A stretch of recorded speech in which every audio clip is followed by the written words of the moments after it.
سبيل الدموع سبيل مريح تنهدى يا Innal hamdalillahi nahmaduhu wa nasta'inuhu wa nastaghfiruh wa na'udzu billahi min shururi anfusina wa sayyiati a'malina man yahdihillahu fala mudilla lahu wa man yudlil fala hadiya lahu. Ashhadu an la ilaha illallah wahdahu la syarika lahu wa ashhadu anna Muhammadan 'abduhu wa rasuluhu alladzi la nabiyya wa la rasula ba'dahu. Allahumma anfa'na bima 'allamtana wa 'allimna ma yanfa'una wa zidna 'ilma. Allahumma nawwir qulubana bi nuri hidayatik kama nawartal arda bi nuri syamsika abadan abada bi rahmatika ya arhamar rahimin. Allahumma arhamna bil Qur'ani waj'alil Qur'ana hujjatan lana wa la hujjatan 'alaina. Amin ya rabbal alamin. Ikhwani wal akhawat fid din, arsyadakumullah. Puji dan syukur kehadirat Allah Subhanahu wa taala yang kembali mengumpulkan kita dalam majelis penuh barakah ini. Kemudian salawat iring salam semoga tetap tercurah limpahkan pada Nabiullah wa Rasulullah Muhammad sallallahu alaihi wasallam, juga pada keluarganya, kepada para sahabat, para tabi'in, atba' tabi'in, dan kita berharap juga semoga sampai pada kita sekalian beserta seluruh kaum muslimin hingga akhir zaman kelak. Amin ya rabbal alamin.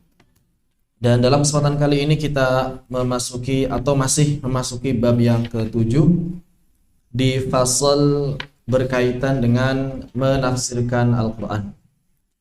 Fasal yang berkaitan dengan hukum menafsirkan Al-Quran. Kita baru bahas sebagian ya. Kita baru bahas sebagian. Intinya kesimpulan yang bisa kita ambil dari pertemuan sebelumnya adalah bahwa hukum menafsirkan Al-Quran itu boleh bagi orang yang mampu untuk menafsirkannya dan tidak boleh bagi orang yang tidak mampu. Dan orang yang mampu ini terbagi menjadi dua.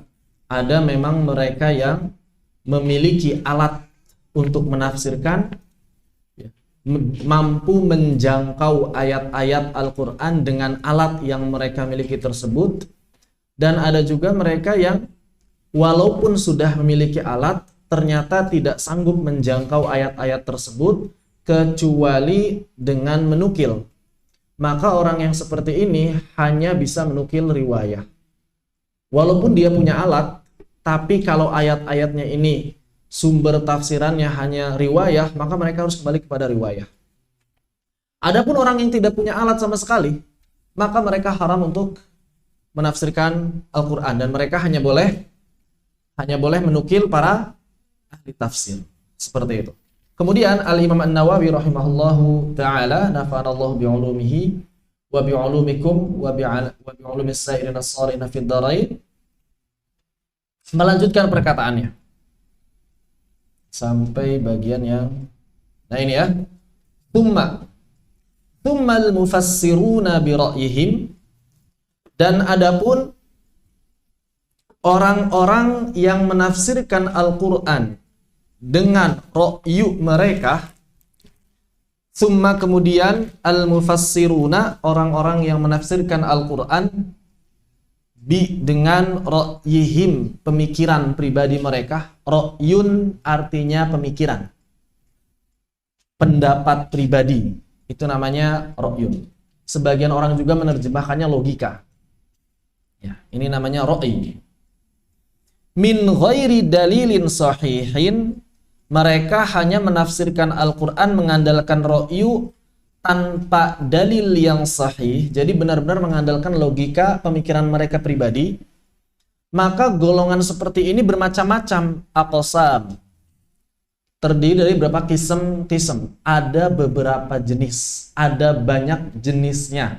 Golongan yang seperti ini banyak, bukan cuma satu jenis. Apa itu?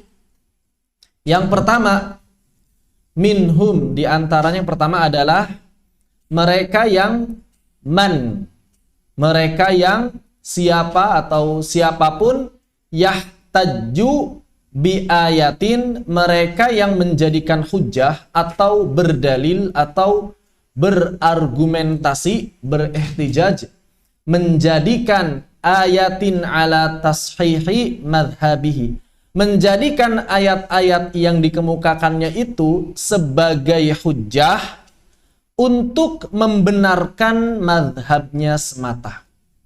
Ini golongan yang pertama, yakni mereka yang menggunakan ayat untuk dijadikan dalil atas kebenaran madhab mereka. Jadi terjemahan enaknya begitu.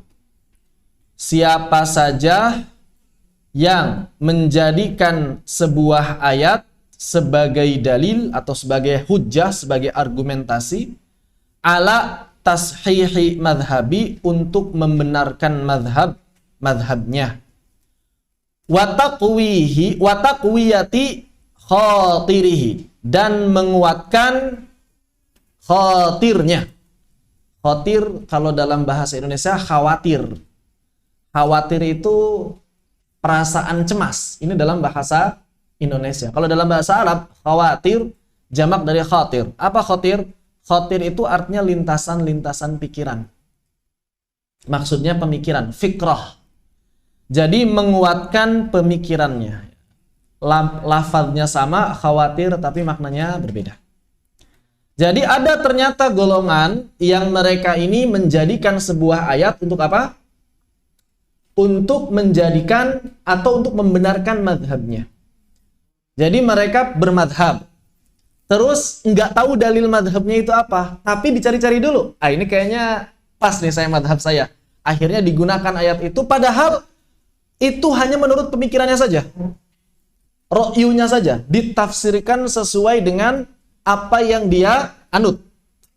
Jadi ayat-ayat itu ditafsirkan sesuai dengan apa yang dia anut untuk membenarkan madhabnya, untuk menguatkan pemikirannya. Ini adalah golongan yang pertama. Yang biasanya ini nanti kalau udah belok sedikit, kalau belok jauhnya itu jadi liberal. Ya, kenapa? Karena mereka nanti menafsirkan ayat-ayat sesuai dengan keinginan mereka. Menafsirkan ayat-ayat sesuai dengan kehendak mereka, sesuai dengan pemikiran mereka, sesuai dengan hawa nafsu mereka. Ada ayat A ditafsirkan B, ada ayat B ditafsirkan C, ada ayat C ditafsirkan D. Terus begitu seterusnya. Yang penting pokoknya apa yang saya pegang itu harus benar. Ya, apa yang saya pegang itu harus benar. Ma'annahu, bersamaan dengan itu, bahwa ma'annahu la, tidak yaghlibu ala dhannihi anna dzalika huwal muradu bil ayah. Padahal menurut prasangkanya dia sendiri, sesungguhnya ayat tersebut bukanlah seperti yang dimaksudkan. Begitu. Ma'annahu la yaghlibu ala dhannihi, dan bersamaan dengan itu dia tidak mendapatkan prasangka kuat, dan bersamaan dengan itu dia tidak mendapatkan prasangka yang kuat. Prasangka yang kuat itu sebagian dari ilmu. Namanya ilmu dhanni. Jadi ada dua, ada qat'i, ada dhanni. Sudah kita bahas ya. Dhanni itu prasangka yang kuat, ijtihad. Jadi prasangka yang kuat artinya adalah ijtihad. Jadi dapat kita terjemahkan, dan bersamaan dengan itu dia tidak mendapatkan hasil ijtihad, anna dzalika, bahwa ayat tersebut, bahwa tafsir tersebut, dzalikanya ke tafsirnya, huwal muradu bil ayah, bahwa tafsir tersebut adalah maksud sebenarnya dari ayat itu. Paham nggak? Ada orang bermadhab, ada orang punya pemikiran. Kemudian dia ini tidak tahu dalil pemikirannya apa, dia tidak tahu dalil madhabnya apa. Kemudian dia melihat ayat, tapi dia belum dapat kesimpulan sebenarnya. Atau dia dapat kesimpulan sebenarnya, tapi menurut pendapat yang lebih kuat sebetulnya dari dalam dirinya, ini nggak sesuai dengan madhab saya nih. Namun, untuk menguatkan madhabnya, untuk menguatkan pemikirannya, dia menafsirkan dengan sesuatu yang menguatkan madhabnya walaupun bertentangan dengan hasil ijtihadnya. Begitu. Walaupun bertentangan dengan hasil ijtihadnya. Sebagai contoh, misalnya, ada lafaz lamastumun nisa, au lamastumun nisa. Ini sebagai contoh ya. Antum, Haikal, madhab antum. Saya nggak bertanya tafsiran ini dulu, tafsiran ayatnya. Madhab antum nih, menyentuh non jenis, menyentuh non mahram, itu batal nggak wudunya? Madhab antum batal. Baik. Kemudian Haikal sebelumnya belum tahu nih. Akhi Haikal belum tahu dalilnya adalah lamastumun nisa. Kemudian dikemukakan para ulama. Dalil yang membuat mereka mengatakan bahwa menyentuh non mahram atau bersentuhan walaupun sengaja nggak sengaja dengan non mahram adalah batal, dalilnya adalah lamastumun nisa. Kemudian akhi Haikal ini nyari tafsir, mengkaji tafsirnya, mengkaji dari sisi bahasa, terus kemudian dari sisi pemikiran dia lebih condong, kayaknya pendapat yang lebih tepat itu lamastum ini artinya berjima, tapi madhab saya menyentuh beneran gitu ya. Maknanya menurut madhab saya menyentuh beneran. Tapi menurut kajian saya sepertinya lebih condong ke yang jima, yang lebih kuat nih. Namun kemudian ketika menyampaikan ke orang lain, dia mengatakan yang lebih kuat adalah menyentuh. Lalu dengan penafsiran-penafsiran pribadi untuk mengalahkan pendapat lawannya. Padahal dia sendiri secara pemikiran atau secara kajian lebih mendapatkan kekuatan yang berlawanan dengan madhabnya. Tapi karena kalau seperti itu madhabnya jadi kalah, pemikirannya jadi kalah, akhirnya dia menafsirkan itu semuanya, pokoknya lamastum itu artinya adalah bersentuhan. Ini adalah pendapat yang kuat karena sesuai dengan madhab. Itu tidak diperbolehkan. Ya. Padahal dia sendiri tahu, padahal dia sendiri tahu bahwa itu bukanlah makna ayat yang sebenarnya. Dia sudah mengkaji, ternyata makna yang lebih tepat itu jima ya. Tapi madhab saya menyentuh. Jadi gimana nih? Kalau sudah seperti itu bagaimana? Bagaimana harusnya? Harusnya taslim. Harusnya antum jangan mengikuti madhab, tapi mengikuti kajian antum. Karena antum sudah melakukan tarjih. Ikuti yang lebih kuat dalilnya. Begitu. Wa innama, dan sesungguhnya hanyalah yaksidu zuhura, karena dia sebenarnya hanya ingin bermaksud untuk khasmihi, untuk apa? Untuk mengalahkan lawannya. Untuk mengalahkan lawannya. Jadi dia itu menafsirkan lamastum dengan pokoknya lamastum itu bersentuhan. Dia kemudian mengatakan pokoknya lamastum itu bersentuhan menurut ahli bahasa. Kita tidak boleh mengalihkan makna ini kecuali ada apa. Padahal dia sendiri menurut kajian itu lebih kuat. Tapi disembunyikan yang lebih kuat ini. Terus menerus menampilkan yang sesuai dengan madhabnya. Sebatas apa? Sebatas untuk mengalahkan lawannya. Wa innama yaksidu, dan dia hanyalah yaksidu bermaksud az-zuhura, memenangkan, ala atas khasmihi, lawannya. Memang biasanya ini terjadi kalau debat. Karena kalau udah debat, orang itu nggak mau kalah. Kalau orang sudah debat nggak mau kalah. Maka dari itu kalau antum akan berdebat atau diajak debat atau mau berdebat, maka niatkan mencari kebenaran. Jangan niatkan mencari kemenangan. Kalau dari awal sudah diniatkan mencari kemenangan, maka nanti akan terjadi hal seperti ini. Pokoknya segala macam cara antum akan gunakan untuk memenangkan pendapat antum walaupun itu bertentangan dengan hasil penelitian antum sendiri. Ini tidak diperbolehkan. Ini adalah yang pertama. Golongan yang pertama, ya. Golongan yang pertama dari orang-orang yang menafsirkan ayat-ayat Al-Qur'an dengan pemikiran pribadi mereka. Apakah ada golongan yang lain? Ada, di sini ada banyak disebutkan. Yang kedua, wa minhum, dan golongan yang kedua di antara mereka adalah may yaqsidu du'a ila khair, orang yang bermaksud ad-du'a, mengajak ila khairin, mengajak kepada kebaikan. Niatnya baik. Kalau tadi niatnya buat apa? Memenangkan lawan, mengalahkan lawan. Menangkan debat untuk mengalahkan lawan. Kalau yang kedua ini enggak, niatnya baik, mengajak kepada kebaikan, orangnya rajin berdakwah, mubaligh. Wa yahtaju bi ayatin, dan dia berdalil dengan sebuah ayat, min ghairi an tadhhara lahu dilalatun lima qalahu, dengan sebuah ayat yang an ghairi an tadhhara lahu, yang tidak sesuai dilalatun lima qalahu, yang tidak sesuai dilalahnya dengan apa yang dia katakan. Ada sebuah ayat, tafsirannya tafsirannya adalah A. Kemudian dia pengen ngajak kebaikan, kayaknya ayat ini cocok nih, saya pakailah ayat ini. Padahal maksudnya bukan itu, tapi karena dia pengen ngajak kebaikan, maka dia pakai ayat ini. Ya, misal ini permisalan ya. Misalnya, mari kita hafalkan Al-Qur'an karena Allah Subhanahu wa taala berfirman, ulaika humul muflihun. Orang yang menghafalkan Al-Qur'an adalah orang-orang yang beruntung. Secara konteks, kita belum berbicara pendalilan, maksudnya benar nggak? Benar. Tapi ayat yang digunakan salah tidak? Salah. Ini bukan berbicara tentang penghafal Al-Qur'an. Ini berbicara tentang orang yang beriman. Itu maksudnya. Ya, ini berbicara tentang orang yang bertakwa secara total. Itu maksudnya. Jadi ada orang yang ingin mengajak orang lain untuk kebaikan, namun dia salah dalam menempatkan dalil. Ini juga terlarang. Seperti contohnya kemarin, ya, ada orang yang mubalik ditanya bagaimana hukum memaksa anak menikah dengan seseorang. Jawabannya tidak boleh, karena Allah Subhanahu wa taala berfirman la ikraha fiddin. Jawabannya betul tidak boleh, tapi ayat yang digunakannya salah. Tapi dalilnya nggak pas.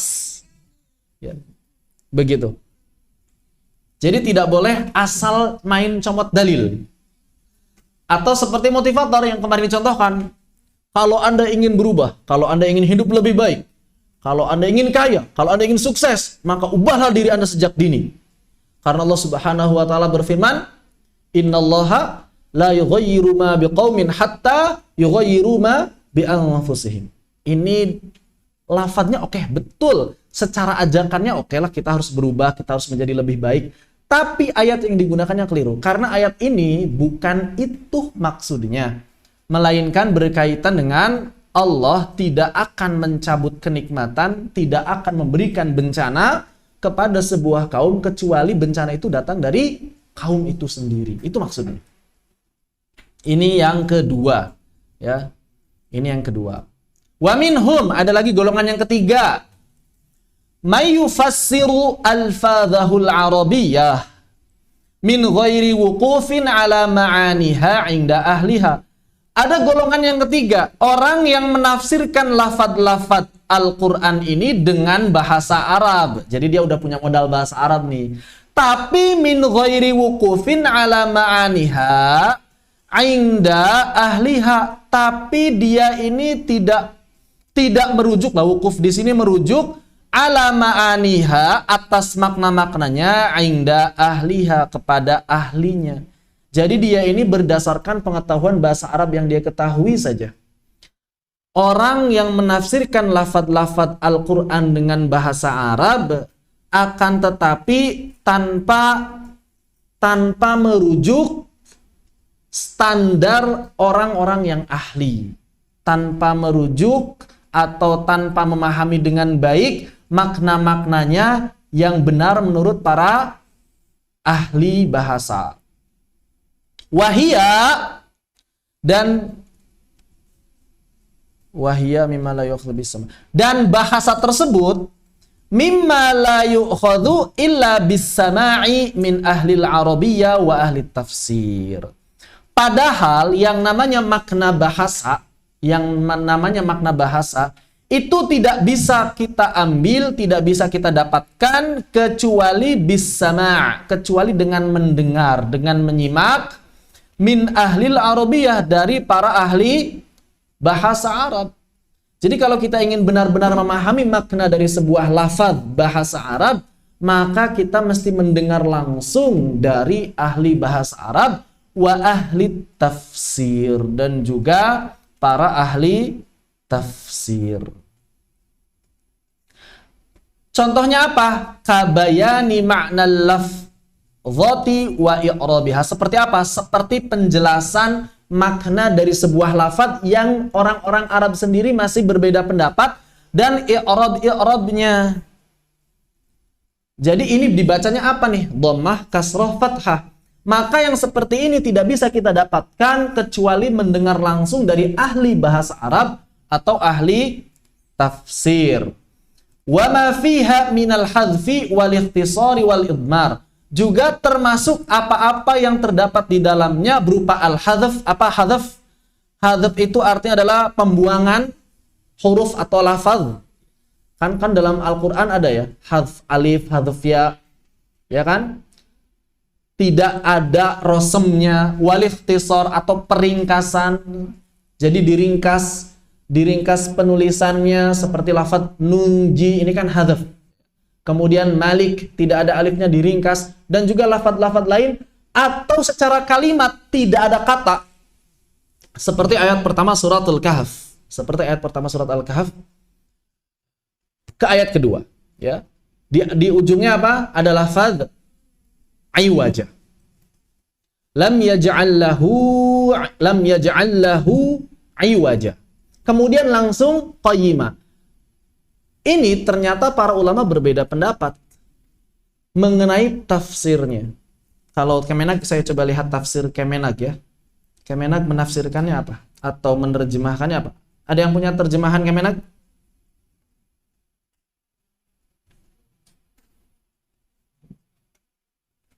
Di sini setidaknya ada dua pendapat menurut Al-Imam Abu Amr Ad-Dani.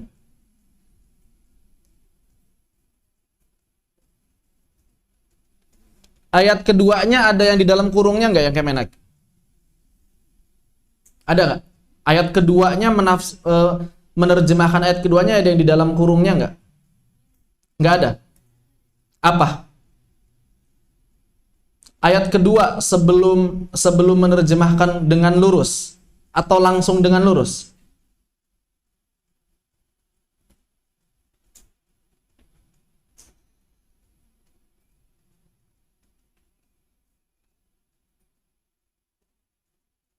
Oh, dia juga menjadikan kitab. Jadi di sini ketika Allah Subhanahu wa taala berfirman alhamdulillahilladzi anzala ala 'abdihi kitab wa lam yaj'al lahu iwaja, maka ada dua pendapat. Menurut Abu Amr Ad-Dani, Imam Asim, Imam Ya'qub, Muhammad ibn Isa dan juga sebagian ulama yang lain berpendapat waqaf di sana lebih utama. Waqaf di akhir ayat lebih utama karena lafaz berikutnya ditakdirkan. Ditakdirkan itu ada lafaz yang hilang.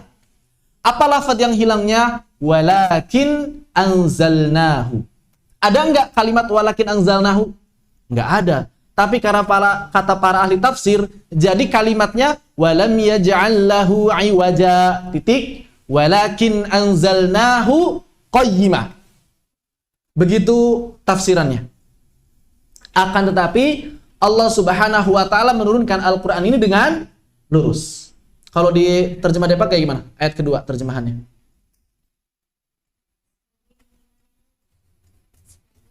Sebagai bimbingan yang lurus.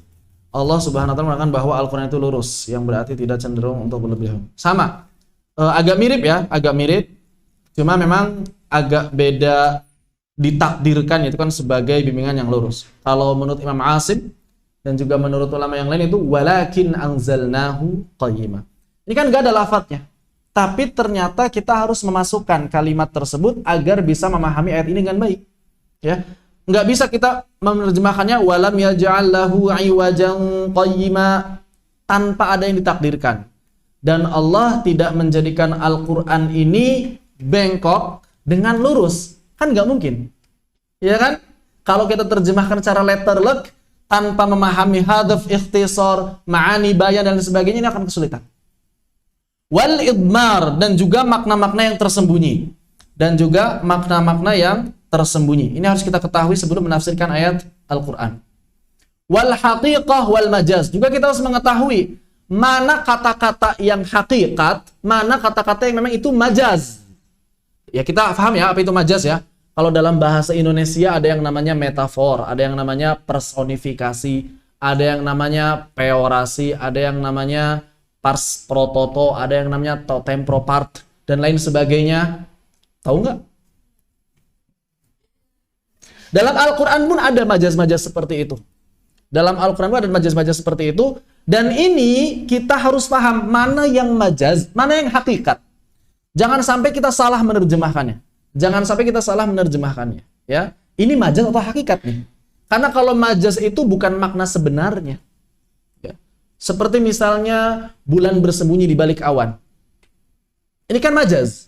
Bener nggak bulan bersembunyi di balik awan? Enggak lah. Itu bulan ketutupan awan. Iya kan? Bulan ketutupan awan. Begitu contohnya. Itu namanya contoh majaz. Wal umum wal khusus. Dalam Al-Quran ada yang am, ada yang khas. Kita harus paham mana lafad-lafad yang umum, mana lafad-lafad yang khusus. Juga lafad yang ijmal, lafad yang global dan bayan, dan lafad yang menjelaskan yang global tersebut atau muqayyad. Kemudian takdim, takhir, mana yang didahulukan, mana yang diakhirkan. Seperti misalnya kasus takdim takhir ini kasus kafaratul uzma. Orang-orang yang berhubungan badan di siang hari di bulan Ramadan. Apakah ini harus mengikuti urutan ayat atau tidak? Ini tafsirannya kemudian harus kita pahami dengan baik. Atau misalnya urutan dalam berwudu, apakah harus berurutan sesuai dengan ayat atau tidak? Maka ini takdim dan takhir. Wa ghairi dzalika mimma huwa khilafu dhahir. Dan selain daripada itu, dari makna-makna yang memang menyelisihi apa yang tampak. Jadi dalam Al-Quran ternyata ada makna-makna yang enggak sesuai dengan tampaknya. Khilafu dhahir, menyelisihi apa yang tampak. Tampaknya adalah fa'idha qara'ta, artinya fa'idha aradtal qira'ah. Zahirnya, ayatnya kan fa'idha qara'ta, apabila kalian telah selesai membaca Al-Quran. Tapi ternyata para ulama mengatakan tafsirnya fa'idha aradtal qira'ah. Kalau kalian sudah berniat membaca Al-Quran, maka ucapkanlah atau berlindunglah pada Allah dari syaitan yang terkutuk. Wala yakfi fi dzalik, dan tidak cukup untuk mendapatkan semua itu, wala yakfi, tidak cukup fi dzalika, untuk mendapatkan semua itu, dalam hal itu ma'rifatul arabiyyati wahdaha, hanya punya modal bahasa Arab doang, nggak cukup. Tidak cukup menafsirkan Al-Quran hanya dengan modal bahasa Arab. Apalagi kalau bahasa Arab aja nggak bisa. Nekat mau menafsirkan Al-Quran. Ini lebih bahaya lagi. Bal la budda ma'aha min ma'rifati maqalahu ahlut tafsir. Namun sudah selayaknya, sudah sepatutnya, sudah semestinya bersamaan dengan itu, bersamaan dengan memahami bahasa Arab, juga memahami apa-apa yang telah difatwakan oleh para ahli tafsir padanya. Kita harus mengetahui ilmu usul tafsir. Apa saja sih ilmu-ilmu atau perangkat yang mesti kita miliki sebelum kita menafsirkan Al-Quran. Faqad yakununa mujtami'in, qad, kalau kata qad diikuti fi'il mudhari', maka artinya qad diikuti fi'il mudhari', maka artinya kadang-kadang. Kalau qad diikuti fi'il madhi, maka artinya bahkan itu menjadi taukid. Sungguh telah biasanya dalam bahasa Indonesia. Faqad yakununa mujtami'ina ala tarkil zahir. Kenapa? Karena terkadang mereka, para ahli tafsir itu ternyata meninggalkan apa yang tampak, meninggalkan makna yang tampak, dan kemudian memilih makna yang tidak tampak. Seperti kasus tadi, lamastumun nisa. Yang tampaknya apa? Bersentuhan. Yang tidak tampaknya apa? Jima. Maka di sini para ahli tafsir berbeda pendapat, para ulama pun berbeda pendapat. Tinggal antum lebih memilih yang mana sesuai dan kaidah ahli tafsir, sesuai dan kaidah usul fiqh. Jadi jangan sembarangan. Tapi kalau antum nggak sanggup, wah saya nggak sanggup nggak sanggup menggali usul tafsir, nggak sanggup menggali usul fiqh, ya sudah ikut saja yang antum yakini. Ikuti guru antum, ikuti imam, silahkan. Au ala iradatil khusus, atau mereka para ahli tafsir ini ya kemudian mengarahkan maknanya pada makna yang khusus, bukan makna yang umum. Awil idmar, atau makna yang tersembunyi. Au ghairi dzalika mimma huwa khilafu dhahir, atau makna-makna lain yang memang semuanya itu menyelisihi apa-apa yang tampak. Wa kama idza kana al-lafdu, dan sebagaimana apabila lafaz tersebut mushtarikan baina ma'anin, mushtarikan itu berkumpul di antara makna-makna yang ada. Lafaznya satu, maknanya banyak. Terus kita cuma tahu ilmu bahasa Arab, ada beberapa makna. 1, 2, 3, 4, 5. Terus yang tepat buat ayat ini yang mana ya? Terus kita pilih sendiri deh, kayaknya yang ini. Itu nggak boleh. Harus melihat qarinah, harus melihat indikasi-indikasi yang lain. Harus melihat ayat-ayat yang lain supaya kita benar-benar tahu bahwa makna ayat ini adalah makna yang A. Seperti misalnya kata kursi dalam bahasa Indonesia.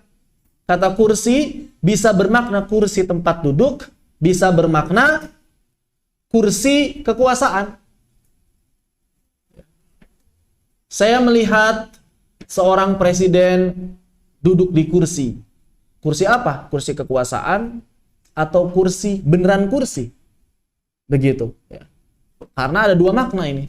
Kursi maknanya tempat duduk, kursi maknanya adalah kekuasaan.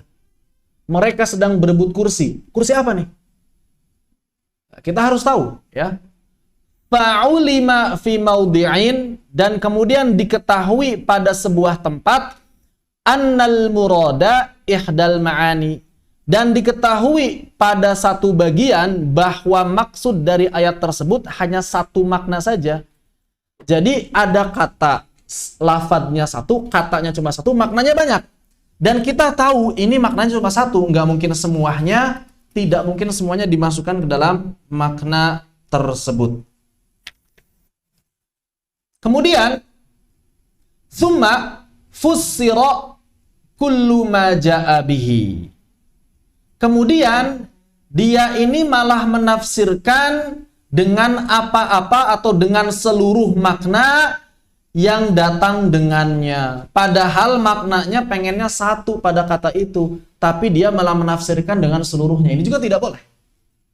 Ini juga tidak boleh. Maknanya banyak, kemudian dia malah memaknai, ya berarti ayat ini maknanya boleh A, boleh B, boleh C, boleh D. Kenapa? Karena kata ini dalam bahasa Arab maknanya banyak, jadi kita boleh pilih mana saja. Nah, itu tidak boleh. Kenapa? Karena ternyata pada satu tempat tertentu, ya, fa'ulima fi maudi'in. Kenapa? Karena pada satu tempat tertentu diketahui bahwa maksud ayat itu hanya satu makna saja, tidak banyak maknanya.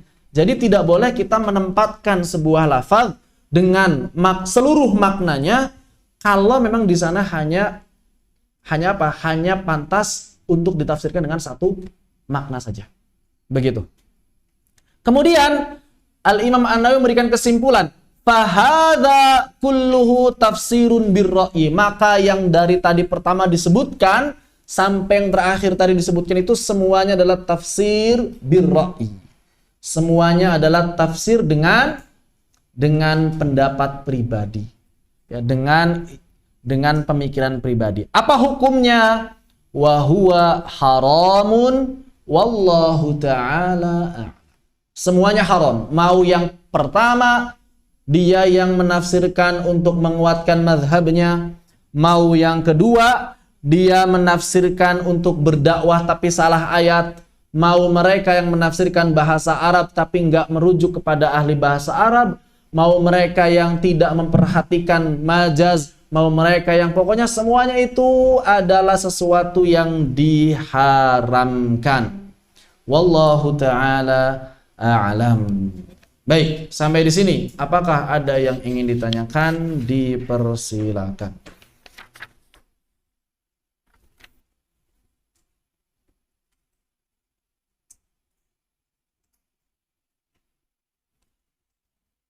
Jangan tidur. Tidur pulang sama Eca. Jangan tidur, berat ayahnya. Kalau kamu tidur ayahnya berat. Sang ngantuk gak? Sang ngantuk gak? Enggak. A-nya bobo, Sa. Jangan tidur, ntar ayah susah gendongnya. Baik, ada yang tanyakan? Ikhwan nggak ada? Akhwat nggak ada? Sedikit kita satu fasa lagi insya Allah. Diubah dulu, beri judul yang baru. Hukum berbantah-bantahan terhadap Al-Quran.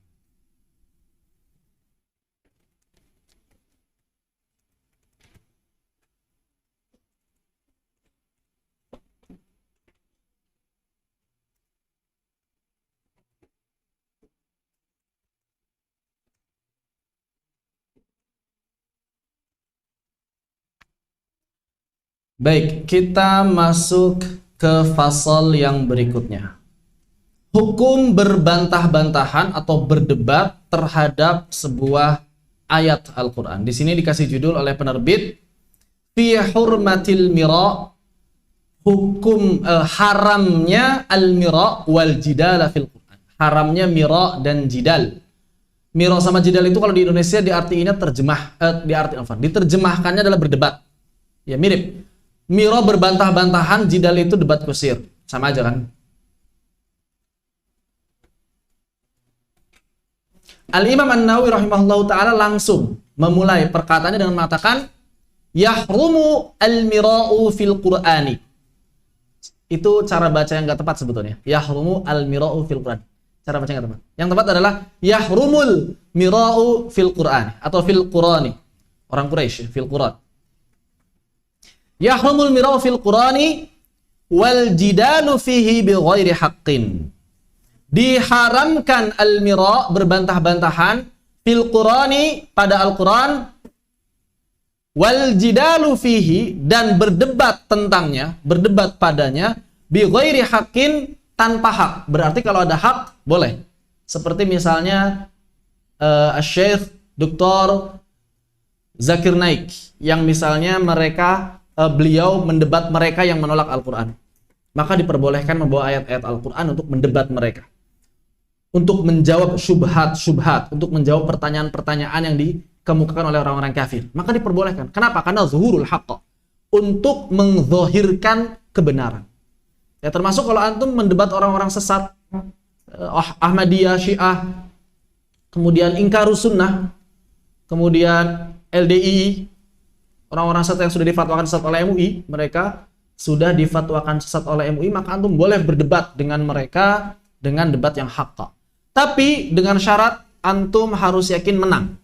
Kalau mendebat orang yang sudah pasti sesat, kalau mendebat orang yang sudah pasti kafir, maka antum harus yakin menang. Kalau antum ragu akan menang, maka tinggalkan. Khawatirnya apa? Khawatirnya orang berpikir antum yang salah, dia yang benar. Itu khawatirnya. Ya, kalau diskusinya sesama ahlu sunnah, kalau debatnya masalah fiqih furu'iyah, maka cari kebenaran. Dipahami ya? Masalah madhab fiqih, masalah pemikiran-pemikiran sesama ahlu sunnah, maka niatkan cari kebenaran, jangan niatkan cari kemenangan. Tapi kalau antum akan mendebat orang-orang kafir, akan mendebat orang-orang yang sudah pasti kesesatannya, harus yakin menang. Kalau nggak yakin menang, jangan debat mereka. Tidak boleh. Wa min dzalik, dan di antara debat yang terlarang itu adalah antadhhara lahu dilalatun ayati ala syai'i yukhalifu madhabahu. Dan di antara berbantah-bantahan atau debat yang terlarang adalah untuk menunjukkan, untuk memenangkan baginya sebuah dilalah ayat ala syai'in atas sesuatu yang menyelisihi madhabnya. Jadi tidak boleh bagi seseorang untuk mendebat sebuah ayat yang dia ini, ayat ini secara zahir bertentangan dengan mazhabnya. Dan al-mira makna lainnya syak, ragu. Dia malah jadi ragu sama ayat. Kok ayat itu begini ya? Harus ditafsirin yang lain. Akhirnya jadi jatuhnya ke tafsir biro'i lagi nanti ya. Jadi ayatnya ini menunjukkan sesuatu yang A, sedangkan madhab dia itu B. kok ayatnya A ya, padahal madhab saya B. Akhirnya dia malah berbantah-bantah dengan ayat tersebut. Mungkin jadi otak-atik ayatnya jadi otak-atik. Itu maksudnya. Itu tidak diperbolehkan. Itu termasuk mira, ya. Jadi kalau misalnya antum melihat sebuah ayat atau hadis yang sudah jelas dilalahnya, kemudian dilalahnya itu bertentangan dengan mazhab antum, maka antum tidak boleh memenangkan mazhab antum dan mengalahkan ayat tersebut. Nah, ini maksudnya seperti itu. Wa min dzalika an tadhhara lahu dilalatal ayati ala syai'in yukhalifu madhhabahu. Dan di antara debat yang tercela itu adalah yang sudah tampak bagi dia dilalah ayat atas sesuatu yang menyelisihi madhabnya. Udah jelas nih, dilalah ayatnya itu menyelisihi madhabnya, udah jelas. Wa yahtamilu ihtimalan dhaifan muwafaqata madhabihi. Namun dia malah membawa tafsir ayat tersebut ke tafsir yang lemah. Untuk apa? Agar sesuai dengan madhabnya. Begitu. Ini tidak boleh.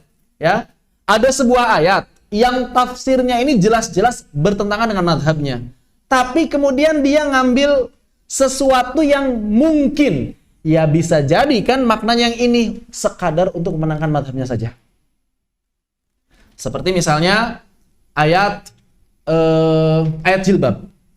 Ayat jilbab misalnya. Ya. Ayat jilbab maknanya jelas.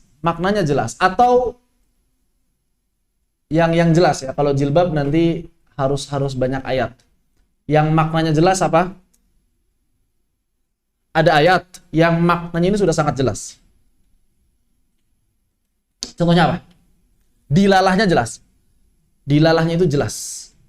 Dilalah itu tidak bisa dipertentangkan. Secara bahasa tidak bisa dipertentangkan lagi. Wa aqimus shalah. Khair. Wa aqimus shalah. Ini jelas. Tapi misalnya, ini misal ya, ada orang yang mazhabnya sholat itu sunnah, nggak wajib. Misal. Ada orang yang bermadhab sholat itu sunnah, nggak wajib. Akhirnya dia membawa pengertian wa aqimus sholat di situ adalah bukan wajib mendirikan sholat, tapi dianjurkan mendirikan sholat misalnya. Padahal udah jelas secara ahli bahasa juga aqimus ini di sini tegakkan sholat dengan wajib. Ya kan bisa aja di sini bermakna sunnah. Misalnya begitu dia mengatakan seperti itu. Jadi dia mengambil kemungkinan yang lemah hanya sekadar untuk memenangkan madhabnya semata.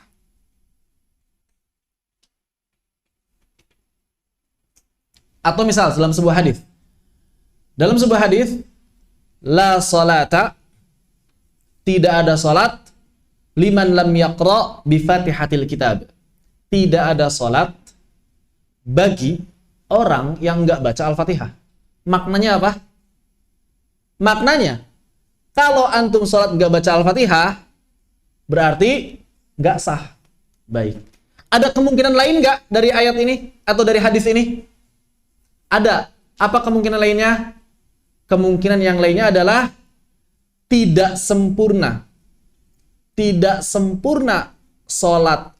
Sholatnya di sini dimaknai dengan tidak sempurna sholat seseorang kalau dia tidak baca Al-Fatihah. Ini ihtimal, tapi ihtimal yang lemah. Tapi demi memenangkan mazhabnya, pokoknya dia langsung atau terus mendengungkan ihtimal yang ini. Enggak mau mengikuti pendapat ulama yang lain. Ini tidak boleh. Ya walaupun itu pendapatnya mazhab Hanafi. Pendapat mazhabnya Abu Hanifah, di sini tidak disebutkan atau tidak dimaknai tidak ada sholat. Tapi tidak sempurna sholatnya. Dan ini pendapat yang lemah. Menurut mayoritas ulama pendapat yang lemah. Makanya mayoritas ulama mengatakan wajib membaca Al-Fatihah. Yang jadi beda pendapat itu makmum.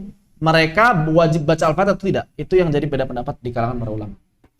Fayahmilaha ala madhabihi. Dan dia membawa makna ayat tersebut kepada pendapat madhabnya. Kemudian wa yunadhiru ala dzalika ma'a zuhuriha lahu fi khilafi ma yaqulu. Dan dia kemudian wa yunadhiru ala dzalika, dan sebetulnya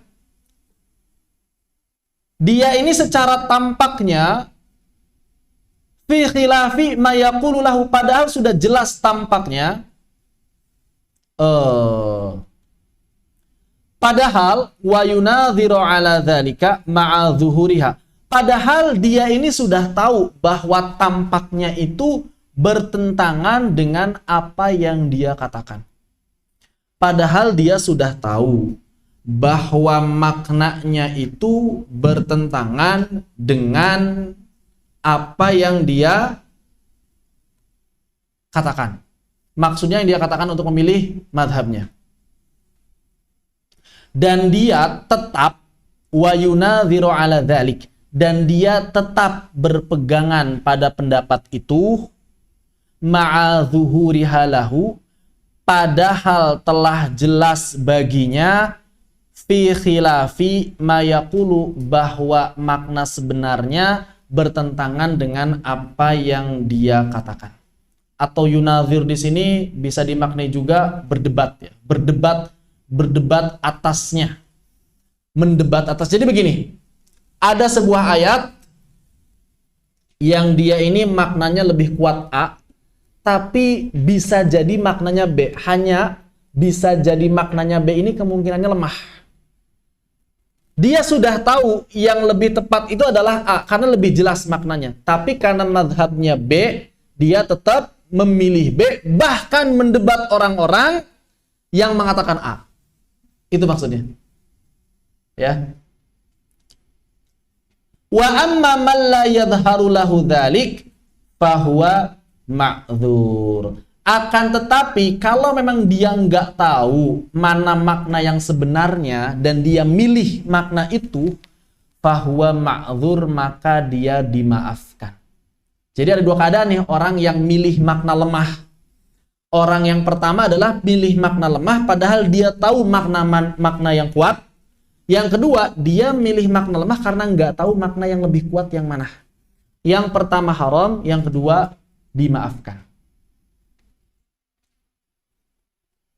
Wa qad shahha an Rasulillah sallallahu alaihi wasallam qala, bahwa telah sahih dari Nabi sallallahu alaihi wasallam, beliau telah bersabda, al-mira'u fil Qur'ani kufur. Bahwa al-mira' dalam Al-Qur'an itu kufur. Tapi al-mira' di sini maknanya adalah sebagaimana perkataan dari Al-Imam An-Nawawi di sini, beliau menafsirkan, menukil perkataan dari Al-Khattabi. Berkata Al-Imam Al-Khattabi, qila al-muradu bil mira'i asyak. Maksud dari al-mira' dalam hadis ini adalah syak, ragu terhadap ayat. Ragu terhadap ayat. Wa qila, namun ada tafsiran lain, al-jidalu al-musyakkiku fihi, perdebatan yang dapat memunculkan keraguan. Antum udah yakin gara-gara debat jadi ragu. Nah, itu juga tidak boleh. Wakila juga ada makna yang lain. Huwal jidalu adalah jidal, adalah perdebatan alladzi yaf'aluhu ahlul ahwa fi ayatil qadri wa nahwiha.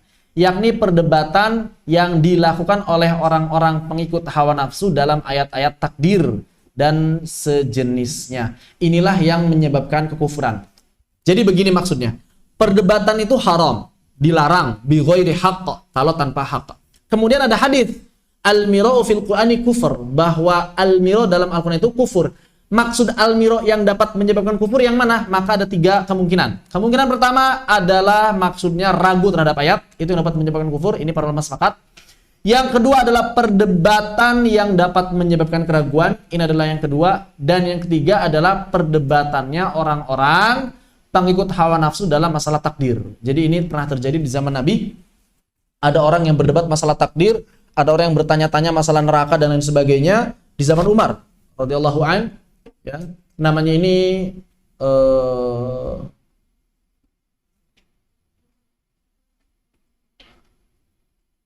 saya ingat bin asalnya aja ya. Awal depannya itu eh, lupa namanya, Ibnu Asal. Siapa namanya?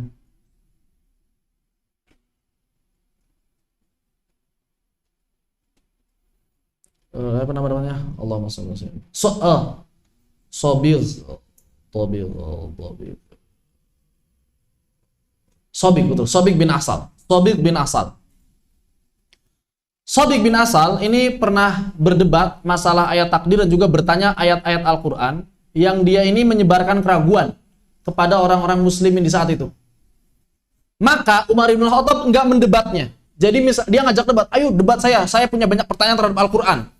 Dan ternyata ketika orang bertanya, mana coba ini, wah iya ya, kok begini ayatnya, wah iya kok begini ayatnya, begitu. Jadi bikin orang ragu terhadap kebenaran Al-Quran. Maka kemudian terdengar oleh telinga Sayyidina Umar bin Khattab radhiyallahu anhu perilaku Sobik bin Asal ini.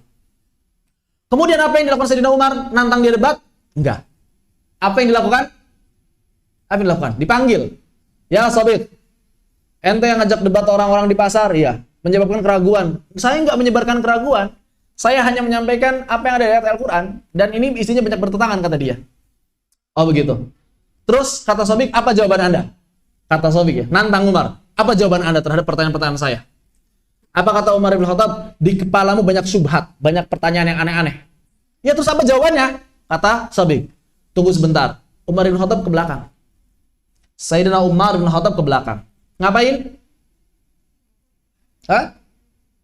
Ngapain? Bukan nyiapin jawaban, tapi ngambil pelepah kurma. Ya. Kemudian datang lagi ke Sobik. Sobik, di kepala ini masih banyak pertanyaan? Masih. Mana jawabannya? Maka Umar bin Khattab radhiyallahu anhu kemudian memukul kepala Sobik berkali-kali sampai darahnya bercucuran. Masih ada pertanyaan di kepala ente? Udah hilang, udah gak ada pertanyaan lagi. Kata Sobik begitu. Udah gak ada pertanyaan lagi sekarang. Selesai. Jadi orang-orang yang dapat menyebabkan keraguan pada kaum muslimin, jangan didebat. Ya, cukup dipukulin. Sunnahnya Umar bin Khattab. Bahkan di Baghdad, pernah gubernur Baghdad ini menangkap seorang yang termasuk roisnya kesesatan gitu, termasuk pentolannya kesesatan, namanya Ja'ad bin Dirhim. Ini orang Jahmiyah, penolak ayat-ayat sifat. Dia mempertanyakan ayat-ayat sifat. Kok di Al-Quran Allah ada wajah, berarti sama dong sama manusia. Kok di Al-Quran terus nanya kayak gitu. Akhirnya dia mengatakan ya ini tidak ada ini. Jadi Allah nggak ada wajah, Allah nggak ada tangan, Allah nggak hidup, Allah nggak mati. Jadi Allah itu apa ya? Pokoknya Allah beda sama manusia.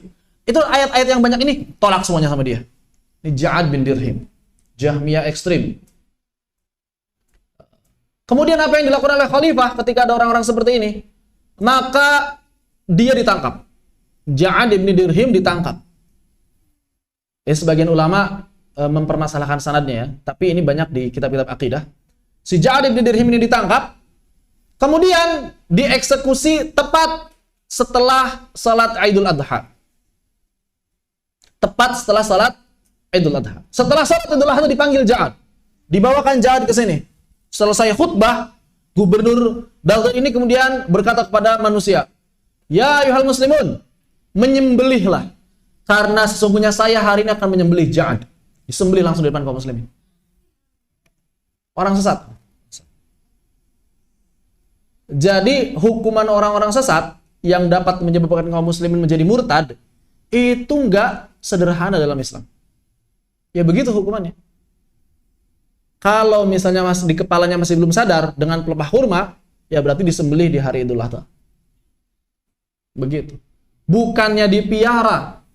Ada orang-orang sesat di Indonesia ini dilindungi karena bertentangan dengan hak asasi manusia. Hak asasi manusia itu di bawah akidah. Akidah harus di atas segalanya. Kalau sudah nyerempet masalah akidah, udah nggak bisa ditawar-tawar. Ya. Cuma sayangnya hari ini jarang, atau bahkan nggak ada gubernur yang berani seperti gubernur Irak pada saat itu. Panggil itu ketua-ketua aliran-aliran sesat itu. MUI udah jelas ada fatwanya, ini sesat, ini sesat, ini sesat, tapi masih aja biarin.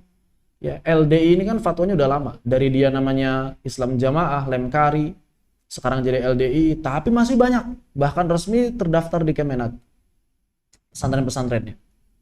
Kemudian Syiah juga berkembang sangat banyak di Indonesia, di Bandung dan lain sebagainya. Kemudian juga aliran-aliran sesat yang lain banyak sekali di Indonesia. Ini harus dipanggil ketuanya, dipukulin sama pelepah kurma nih. Sampai mereka bilang nggak ada lagi syubhat di kepalanya. Kalau masih ada syubhat di kepalanya, di penjara. Nanti disembelih ketika Idul Adha. Begitu. Kalau misalnya pemerintahnya begitu, dijamin orang Islam semuanya lurus. Nggak ada yang berani bengkok. Nggak akan ada yang berani bengkok. Seperti itu. Wallahu ta'ala a'lam. Ya, ini mungkin apa yang bisa disampaikan dalam kesempatan kali ini. Mudah-mudahan bisa diambil manfaatnya. Ada yang tadi Ja'ad ibn Dirhim itu ada yang mengatakan atau membacanya Ja'ad ibn Dirhim, ada juga yang bacanya Ja'ad ibn Dirham. Jadi dia di Kufah disembelihnya, belajar. Dia dia guru dari Jaham ibn Safwan. Yang menyembelihnya itu adalah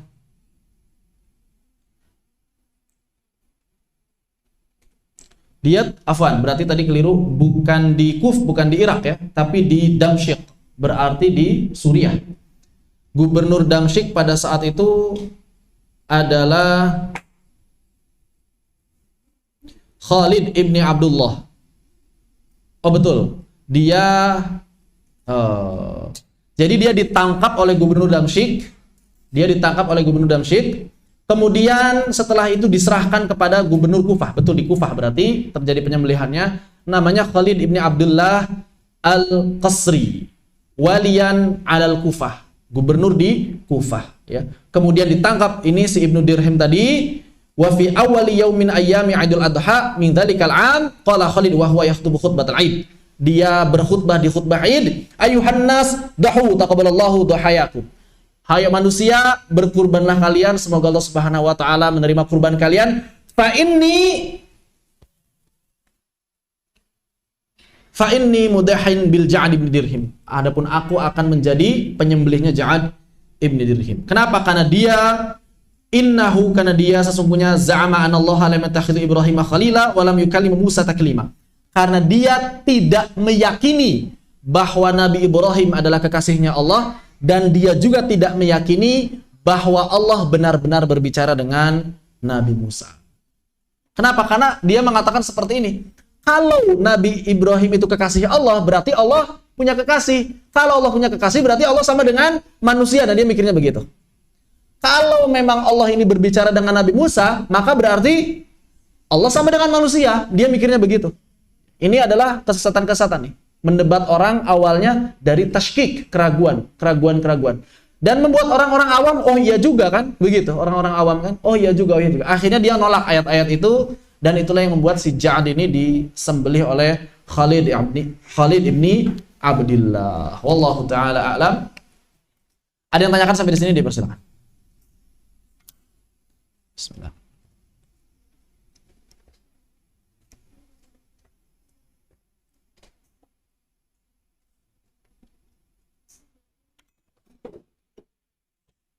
Khair. Apabila tidak ada yang tanyakan, kita akhiri sampai sini. Fanaktafi bihadza. Subhanakallahumma bihamdika asyhadu an la ilaha illa anta astaghfiruka. Wassalamu alaikum warahmatullahi wabarakatuh.